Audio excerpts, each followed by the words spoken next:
I'm thinking about something that you said in something you wrote, which gets to this question of democracy.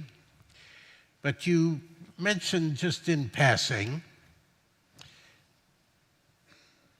teenage girls, if they have a free Saturday afternoon, they like to walk around in the shopping mall rather than going to the library.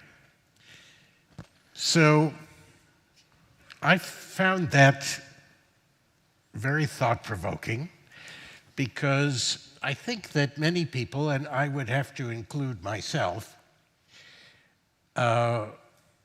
believe that deep down, what we all really want is material comfort for ourselves. That this is what we all want more than anything else. We may make an effort and go to the library. We may make an effort and vote. We may make an effort and go to work or even visit a sick friend or say a friendly word to someone who is in trouble. But what we really would like to do is sit on a big, comfortable sofa and watch an entertaining program on a big, beautiful television set, and maybe have somebody bring us some hot fudge sundaes or bonbons while we're watching the program. That this is what I'm really like, what everyone is really like. Selfish and really seeking material comfort.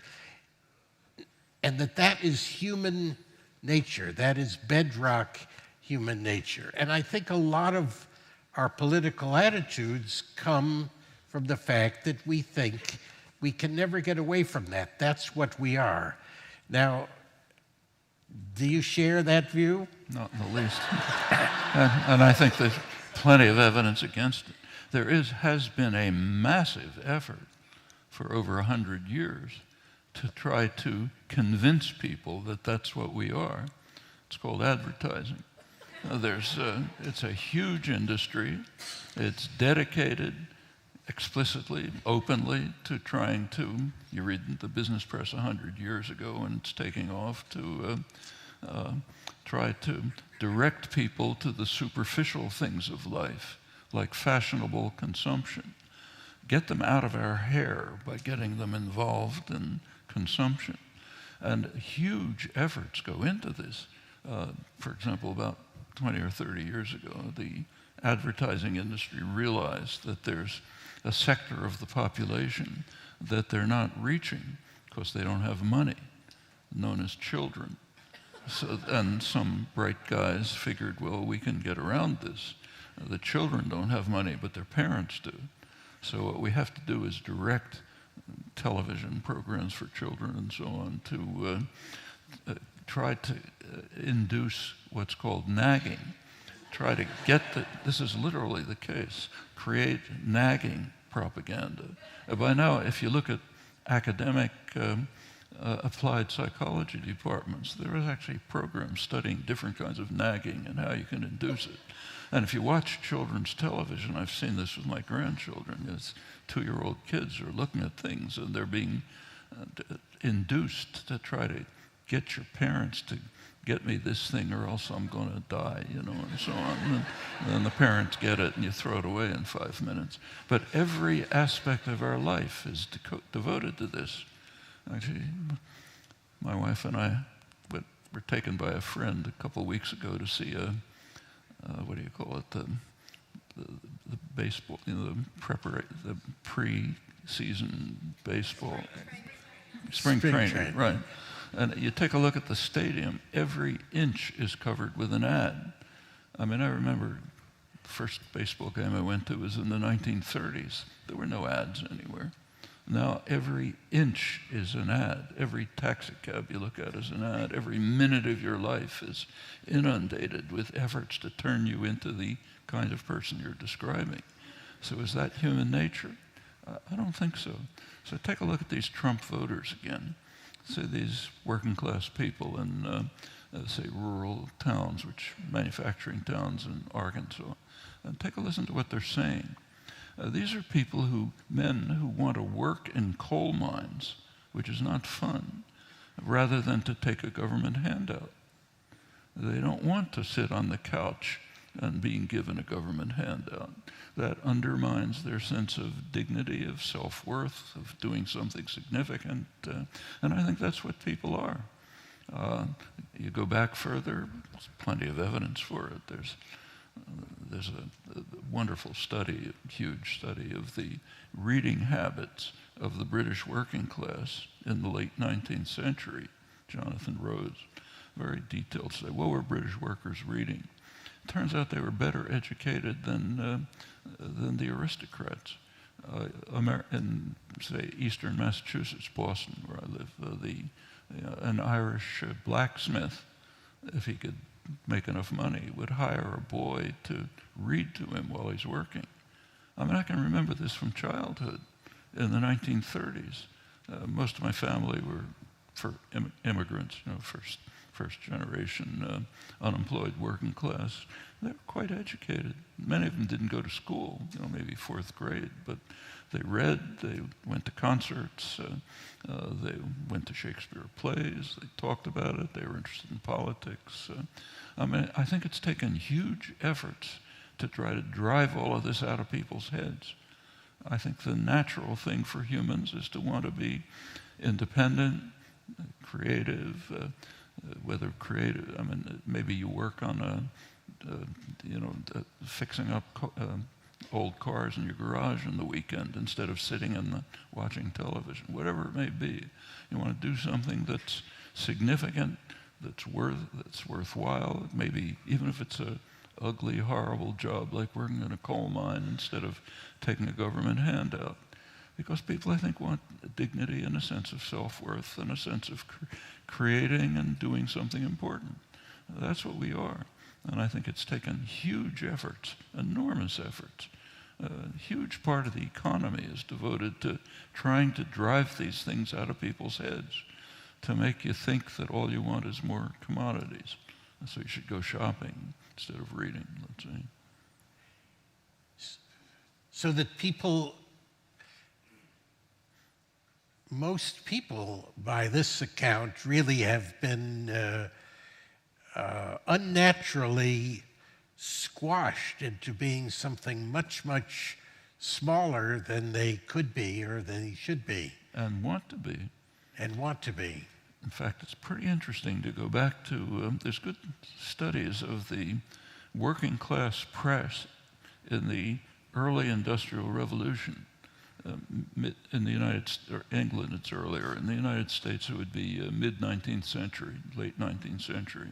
There's a very lively working class press, a lot of it written by young women from the farms called factory girls who ran their own newspapers. And the material, there's a lot of material on it, and it's pretty interesting.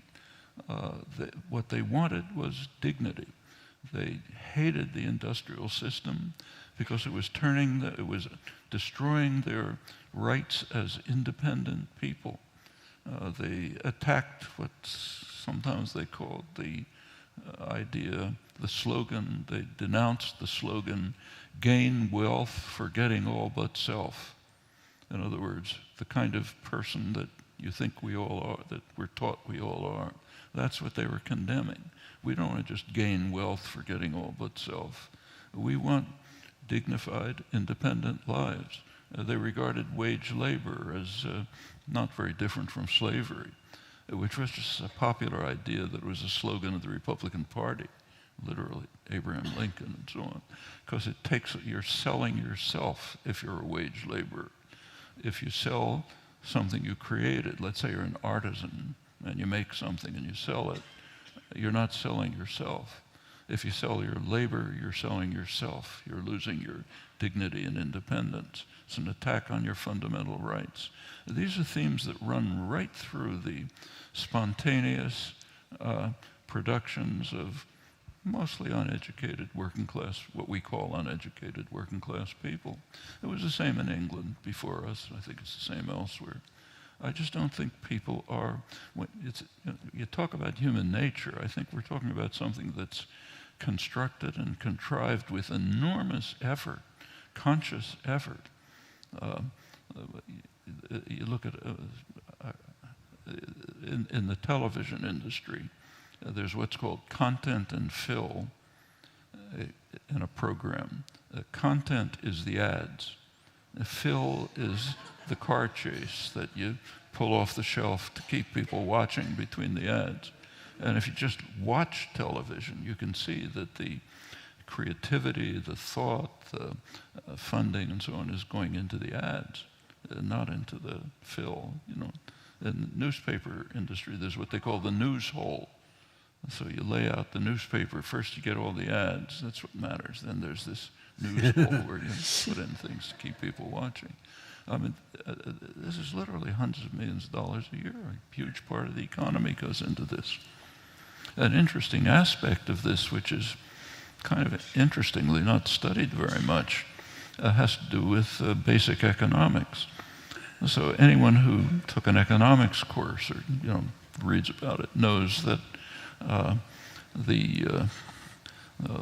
market economy is supposed to be based on informed consumers making rational choices. That's what we're taught our economy is. Turn on the television set and take a look at the content, the ads. Are they trying to create informed consumers making rational choices? I mean, if we had a market economy, if there was an ad, it would be an announcement by, say, Ford Motor Company. Here are the characteristics of the cars I'm producing next year. Here's what Consumer Review says about them.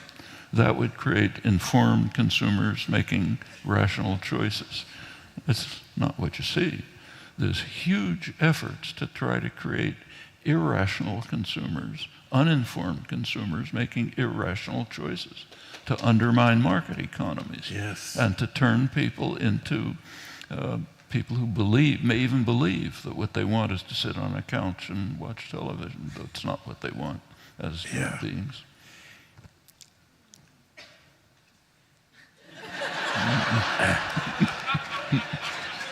Yeah, I think we could end there. I think, I don't know. I think this is a perfect place to, I mean, we could go on for hours, but I think maybe this is the perfect place to stop, really.